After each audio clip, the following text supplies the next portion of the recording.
Israel has launched a new wave of airstrikes on southern Lebanon, targeting what it says are Hezbollah positions.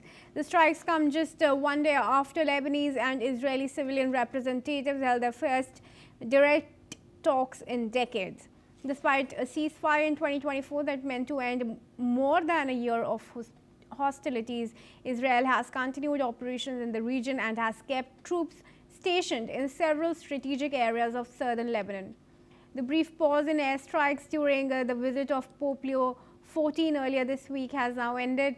The Israeli military announced it began hitting what it called Hezbollah terror targets in multiple towns, including Maharuna, Jabba, Mahadal, and Barashit. Israel had issued advance warnings before the strikes. Lebanese officials warned the escalation raises fear of a broader military confrontation as Hezbollah refuses to disarm despite government commitments.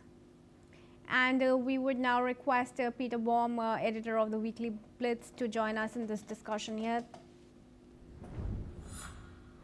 Thank you, Peter, for joining us. Now, it's crucial here that the incident and the strikes and the attacks are happening just after Pope Leo visited there and in fact urged to give up arms. Yes, I don't think it would have been rather undiplomatic of the Israelis to have carried out bombings on the Hezbollah positions whilst the Pope was there, but running simultaneous with the Pope's visit was something that I think was an incredible achievement. For the first time in decades, Israeli diplomats met with members of the Lebanese cabinet, of the Lebanese government, to discuss the Hezbollah situation. Now, clearly, Lebanon and the people of Lebanon do not want an Iranian-backed Shia militia operating within their country as a government within a government. And the Israelis will not allow Hezbollah to rearm militarily to the strengths it was prior to October the 7th. And Israel has given commitments to the Lebanese that if they are unable to disarm Hezbollah, as was agreed several months ago, then Israel would take it upon itself to do the job that the Lebanese army should be doing, but unfortunately at this current moment is not strong enough to do so. So the Hezbollah is clearly trying to rearm itself and build itself up again, is trying to have some kind of military force in Lebanon similar to what it had prior to October the 7th. But now, with Iran being isolated and with Israeli military still very, very strong, and now with the Lebanese government politically not wanting Hezbollah there, but militarily being unable to achieve that objective, we're going to continue to see bombing of Hezbollah positions within Lebanon or wherever they are by the Israelis until such time as Hezbollah are further weakened. They will clearly, Israel will never be able to defeat them totally, but that's not the point here. The point here is to ensure that Hezbollah is not in a position to be a military threat to Israel, as she was prior to October the 7th. Sure, do stay on with us, Peter. There are more developments now coming in from Israel, where the military has also announced that its forces have killed around 40 Hamas members trapped in tunnels beneath Rafah in southern Gaza, which is now under Israeli control. According to Israeli and US officials, approximately 200 Hamas members had been trapped in the tunnels for months, while some have since been killed in clashes or surrendered. Others are still reportedly inside. The Israeli military confirmed the deaths of at least 3 local Hamas commanders, including the son of exiled Hamas leader Ghazi Hamad. Efforts to broker a deal allowing the group to surrender in exchange for safe passage have stalled, with U.S. Special Envoy Steve Witkoff calling it a critical test for disarming Hamas. Hamas has not officially confirmed the reported deaths or the number of its people still trapped. I request to Peter to join us and give his comment on the latest developments. Peter, how do you assess this? Yeah, this is a very interesting story because it first raised its head about 2 weeks ago when there was talk of some 200 Hamas operatives stuck in tunnels, unable to find their way out. And some have tried to escape and have been eliminated. But the big story here is, I think, is how those operatives, those Hamas operatives, have actually been let down by the Hamas leadership, who could have negotiated a way out for them. Turkey, Qatar, at some stage, politically were willing to take them in, and Hamas and Israel said to via Steve Witkoff that sure, we will let them go, providing they are no longer a threat to us, i.e. that they are taken to other locations and obviously disarmed, and that we want the bodies of the remaining hostages returned to us.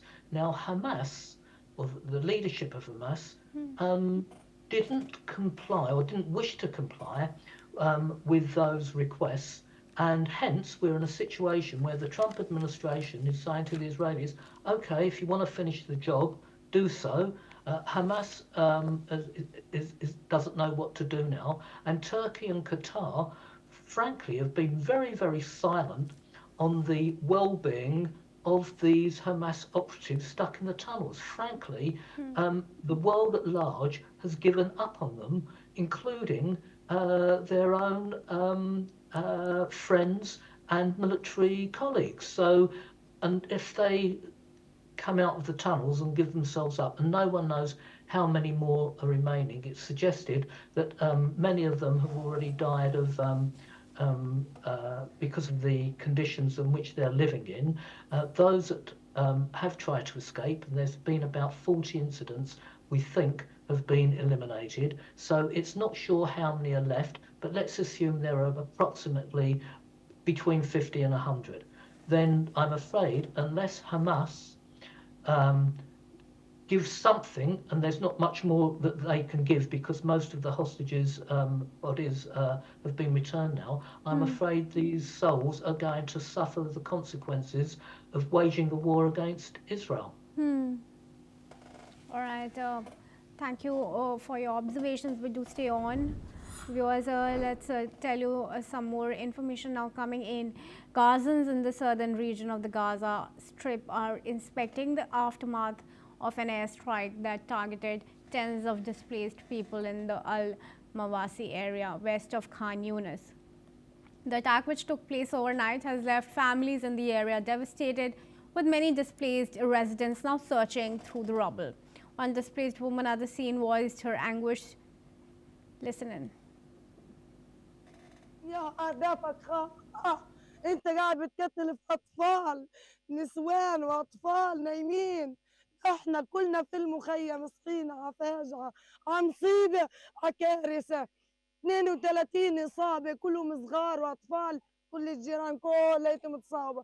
يا عمي خيام، قولوا لهم إن إحنا ساكنين في خيام شرايط، يعني إشي ما بتحمل صواريخ. وين الاتفاقيات؟ وين الهدنة؟ اصحوا اصحوا يا عالم، ما فيش هدنة، ما فيش هدنة، بيقتلوا فينا في الأماكن اللي بيقولوا عنها خضراء. Moving on now, Israeli Prime Minister Benjamin Netanyahu has nominated his military secretary, Major General Roman Goffman, as the next director of the Mossad. Goffman will succeed current chief David Barnea, whose 5-year term ends in June 2026. The nomination is now under review by the Advisory Committee for Senior Appointments. Listen in. אני מביא היום את מינויו של האלוף רומן גופמן לראש המוסד הבא. רומן הוא מפקד עתיר הישגים. בצה"ל הוא ליווה אותי כמזכירי הצבאי. הוא ליווה אותי...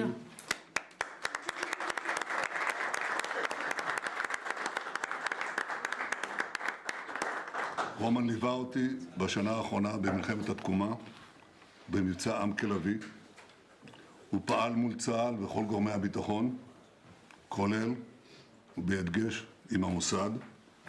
הוא בעל תכונות מוכחות של מנהיגות, יצירתיות, תחכום, תחבולנות, בקנה מידה עולמי. הוא היה הקצין הבכיר ביותר של צה"ל. ב-7 באוקטובר רץ לשדה הקרב, נפצע שם, החלים ועושה עבודה אדירה למען ביטחון ישראל. אני בטוח שהוא ימשיך לעשות זאת ביתר שאת בתפקידו הבא במוסד. Goffman, who rose through the IDF armored corps to become a division commander, has served as Netanyahu's military secretary during the ongoing conflict. The Prime Minister's office praised him for his professional expertise, close coordination with intelligence and security agencies, and extensive operational knowledge. Netanyahu's decision reportedly bypassed two candidates recommended by Barnia. And I now request Peter Baum, editor of the Weekly Blitz, to join us back in the discussions here. Peter, now the man that Netanyahu has recommended, his tenure has been marred with several controversies, including using Iranian dissidents to attack the country from within and the use of a teenager for an influence operation. Help us understand, and our viewers, the credentials that this man holds. Yeah, this seems to be a very good choice politically that Netanyahu has made. The gentleman in question was the most senior military commander to be injured in Gaza. The feedback that I've had from all circles, military and diplomatic, is that he's not only very well respected, but also very well liked. Clearly in the field of operations, he's an expert, but more importantly, and which is why I think Netanyahu chose him, his administrative skills and diplomatic skills are also highly credible. So at the moment, it seems as if all parties on the political spectrum are in agreement with Netanyahu's choice. I think he will get an easy passage. I think he will be the next head of Mossad, and I think his intellectual skills combined with his operational skills and administrative skills, and of course more importantly his connections in the intelligence field, not only within Israeli circles but outside of Israel with Europeans and with the Americans, holds him in good stead. I think it's a shrewd political choice, and I think this gentleman will get the job with ease. I don't think there be too many people opposing Netanyahu's choice here. All right. I thank you, Peter Baum, for joining us here at News World and helping us with your comments there. And with that, viewers, we shift our focus now to some news from US and Mexico. The Texas